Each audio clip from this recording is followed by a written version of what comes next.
다해 예배하기 위해 이 자리에 모이신 성도님들에게 하나님의 은혜와 평강이 가득하시길 소망합니다. 저는 방금 이제 정상 목사님께서 소개해 주셨듯이 이제 올해 은광교회 처음 부임하여서 우리 귀한 4, 5, 6학년 아이들이 모여 있는 소년부를 섬기고 있는 이창훈 전도사입니다. 어느덧 이제 은광교회 부임한 지 7개월 차에 접어들었습니다. 이제 담임 목사님과 우리 부교역자분들 그리고 장로님과 그리고 모든 성도님들이 따스하게 환대해 주시고 기도해 주셔서 정말 전반기를 잘 보낼 수 있었습니다. 또한 저희 소년부 선생님들이 열정적으로 하나님을 신앙하며 아이들을 사랑으로 섬기시는 그 모습을 보면서 정말 매주일마다 감동을 받고 있습니다. 교회에서나 밖에서나 혹시 저를 보시게 되면 저와 소년부를 위해서 기도해 주셨으면 좋겠습니다. 이제 오늘 이 시간 폭풍 속의 여망이란 제목으로 말씀 전하겠습니다.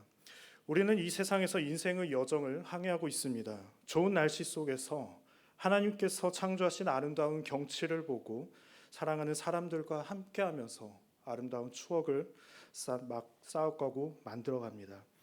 그러나 우리에게 날마다 좋은 시간만 주어지는 것은 아니죠. 때로는 비나 눈이 내리며 아름다운 경치를 즐길 수 없게 되고 여러 가지 상황으로 또한 사랑하는 사람들과 아름다운 추억을 만들 수 없는 상황이 우리에게 올 수도 있습니다. 또한 극폭풍이 몰아쳐 우리가 가는 항로가 아니라 육지에서 먼 아무것도 보이지 않는 바다 한가운데로 몰아넣어서 어디로 가야 하는지 알 수 없고 지금까지 우리가 살아오면서 쌓아왔던 지식과 경험들이 전혀 통하지 않는 상황 속에 우리는 놓여 있을 수가 있습니다. 오늘 본문은 사도행전의 말씀입니다.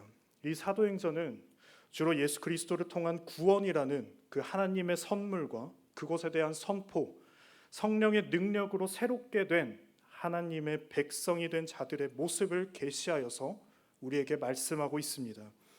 이 말씀 속에서 등장하는 모든 일들은 어떠한 우연으로 이루어진 게 아니라 모두 하나님의 뜻을 드러내기 위한 목적을 가지고 일어났습니다. 특히 하나님의 백성이고 예수 그리스도의 복음으로 새로운 삶을 살아가는 자녀들은 성령의 이끄심과 그 능력에 의해 살아가면서 복음을 전파하고 하나님 나라를 실현해 나갑니다. 특별히 오늘 바울은 전통 유대교에서 당시 최고의 학자였던 가말리엘의 제자로 율법을 연구했던 사람이었습니다. 하지만 그는 갈라디아에서 고백했듯이 자신이 예수를 만나고 복음을 알기 전까지는 유대교를 지나치게 믿고 조상들의 전통에 대해 열심을 다했지만 교회를 또한 심히 박해했다고 말하였습니다. 그러나 그는 다메섹에서 예수를 만나고 이방인을 위한 사도로 부르심을 받고 자신이 신봉했었던 모든 문자적이고 사람을 억압하는 율법을 버리고 오직 하나님에 대하여 살고 복음을 위해서 살아갑니다. 이제 바울은 복음을 들고 세계로 나아갑니다. 이방 땅에서 교회를 개척하고요. 그곳에서 복음을 전하고요. 또한 예수 그리스도의 제자들을 길러냅니다. 이러한 선교의 사명을 위해 헌신할 때 기쁘고 보람찬 순간들이 있었겠지만 어렵고 힘들며 때론 포기하고 싶은 순간들도 있었을 것입니다. 그러나 그는 사명과 하나님에 대한 굳건한 믿음을 가지고 모든 것을 이겨냅니다. 오늘 본문 27장은 바울의 이런 흔들리지 않는 믿음이 또한 잘 드러나고 있습니다. 이제 바울은 유대인들의 고발로 죄인의 신분이 되어서 재판을 받기 위해 로마로 떠납니다. 중간에 풀려날 수는 있었지만 로마로 가서 복음을 전해야 한다는 그런 하나님의 사명이 있었기 때문에 그는 계속 죄인의 신분을 유지하고 이리저리 끌려다니게 됩니다. 바울은 이제 백부장 율리오에게 인계되어 로마로 가는 배에 옮겨 타고 이제 아름다운 항구라는 뜻의 미항에 이릅니다. 미항에 정박하여 정비하고 이제 다시 출항하여 할 때는 약 10월 초경이었습니다. 바울은 이 시기에 지중해를 항해하는 것이 위험하기 때문에 배의 결정권자인 백부장에게 지금 출항하면 위험합니다. 지금 출항하면 안 됩니다. 라고 경고합니다. 그러나 바울이 탔던 배는 화물 운반선이었습니다.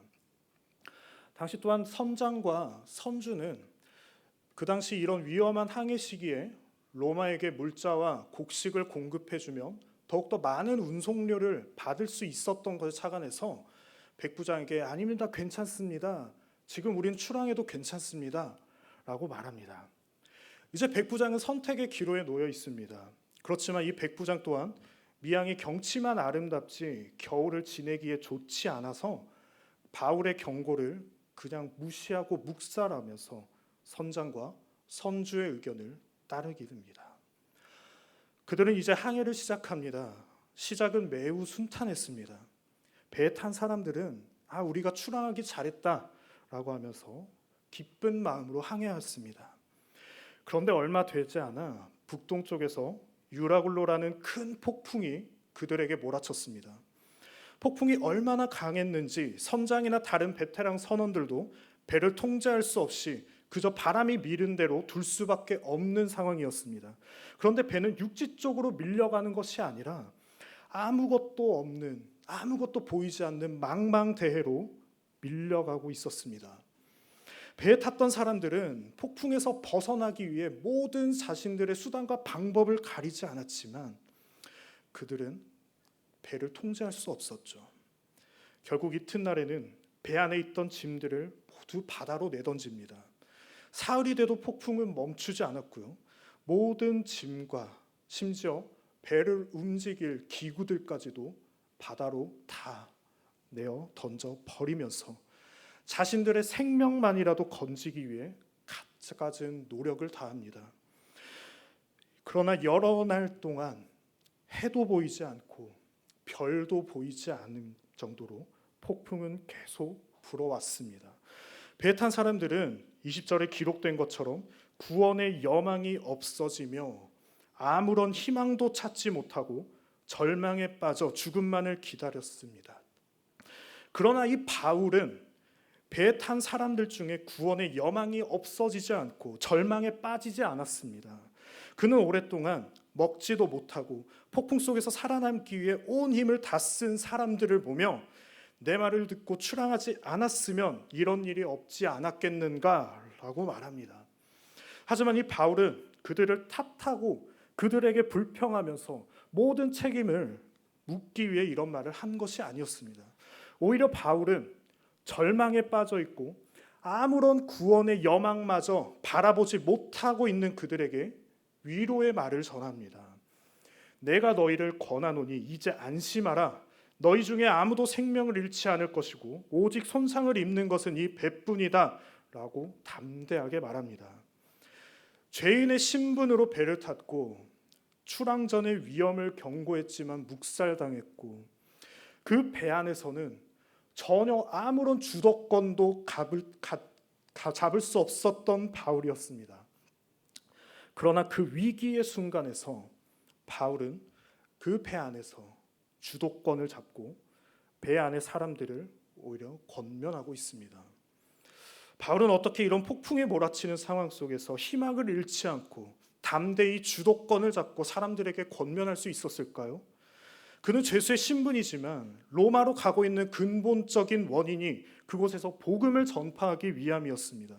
모든 과정들이 하나님의 섭리이자 역사임을 그는 굳건하게 믿고 있었기 때문입니다. 또한 23절에 기록되어 있는 것처럼 어젯밤 하나님의 사자가 나타나 너는 로마에서 가이사 앞에 서야겠고 함께 항해하는 자를 다 맡겨주셨다고 하신 말씀이 있었기 때문에 그는 절대로 흔들리지 않았습니다. 바울은 다시 한번 사람들에게 안심하라 라는 위로를 건네며 나는 하나님을 믿노라고 굳건히 말합니다. 이제 오늘 본문에는 나오지 않지만 또한 뒤에 본문들을 보면요, 이젠 바울이 주체적으로 그 배에 탔던 모든 사람들의 생명을 또한 책임지면서 그들을 구원으로 이끌어가는 것을 볼 수가 있습니다. 이러한 바울의 이야기는 한 명의 위대한 영웅의 이야기처럼 들릴 수 있습니다. 그러나 오래전에 기록되었지만 2019년을 살아가는 우리에게 지금도 여전히 전해져서 하나님의 말씀으로 읽고 듣고 있는 우리는 그저 한 명의 영웅의 이야기로는 읽을 수가 없습니다. 오늘날 이 세상에서 살아가고 있고 하나님을 신앙하는 우리는 바울처럼 이 세상에 희망을 주고 또한 위로를 주어야 합니다. 바울은 폭풍이 몰아치는 상황 속에서 환경에 얽매이지 않았습니다.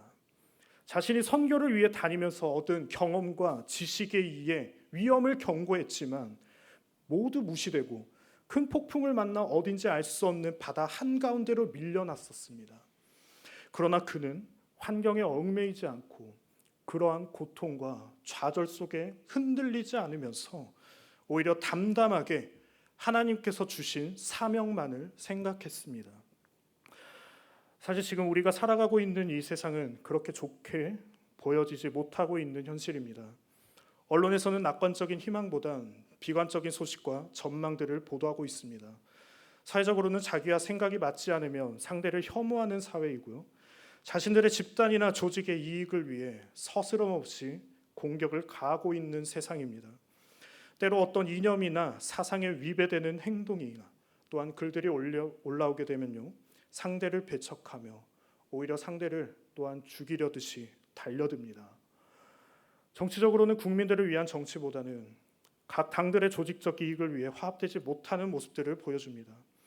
또한 연일 비관적인 경제적 전망과 청년 실업률들, 무역 전쟁에 대한 이야기가 나오며 불안에 떨게 하고 절망적인 모습으로 현실을 그려내고 있습니다.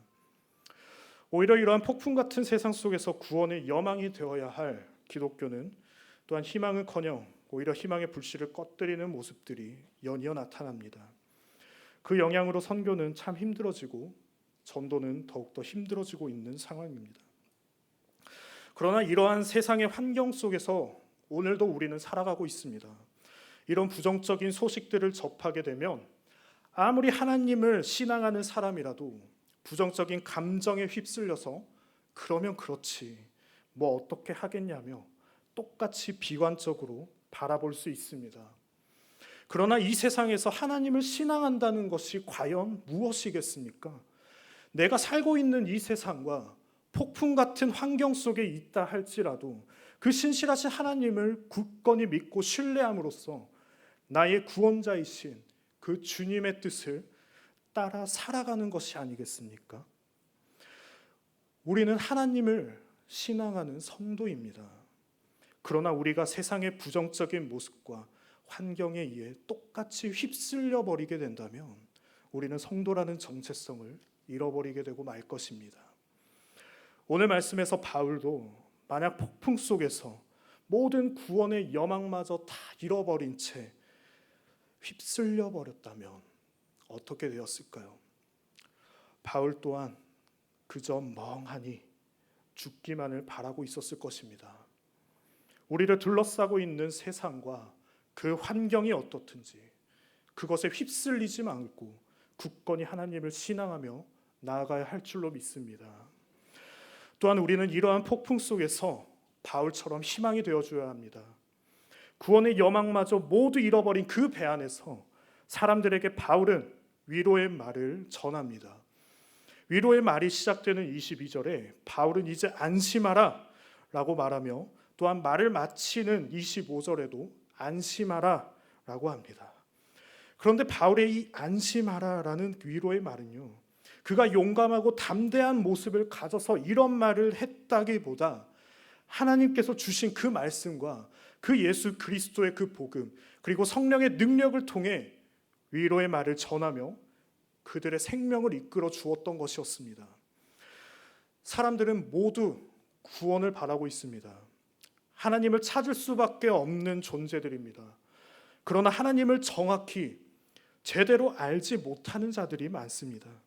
배 안의 사람들이 폭풍이 몰아치자 배 안의 물건들을 다 버리며 살고자 발버둥치면서 바랬던 것은 구원이었습니다. 그리고 지금 이 세상에 좋지 않은 일들, 매우 힘든 삶 속에서 절망에 빠진 사람들도 구원을 바라고 있습니다. 이러한 어려움에 있지 않는 사람들도 그 인생의 여정을 통하여 결국 바라는 것은 하나님의 구원입니다. 그러나 하나님을 신앙하지 않는 사람들은 참 구원의 길인 하나님의 능력과 예수 그리스도의 길, 성령의 능력을 알지 못하여 이리 헤매고 저리 헤매고 다른 길로 가는 사람들이 존재하고 있습니다. 하나님을 찾고 싶지만 어떻게 어디로 가야 할지 몰라 방황하고 있는 사람들, 그리고 하나님을 찾고 싶지만 어떻게 어디로 가야 할지 몰라 방황하고 있는 사람들, 하나님 없이 절대 살아갈 수 없는 사람들에게 우리는 굳건한 신앙을 가지고 그들에게 희망이 되어 주어야 합니다. 하나님은 사람을 통해 일하십니다. 바울도 폭풍 속에서 구원의 여망을 잃어버린 배 안의 사람들을 위로하며 구원의 밧줄을 던져주었고요. 하나님이 나에게 말씀하신 그대로 되리라고 하나님을 믿노라는 그런 말로 그들에게 구원의 길을 제시하며 희망이 되어 주었습니다.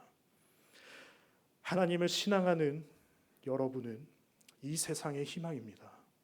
지금 이 세상이 어떻든지, 분위기가 어떻든, 환경이 어떻든 똑같이 그것들에 휩쓸리지 않고요.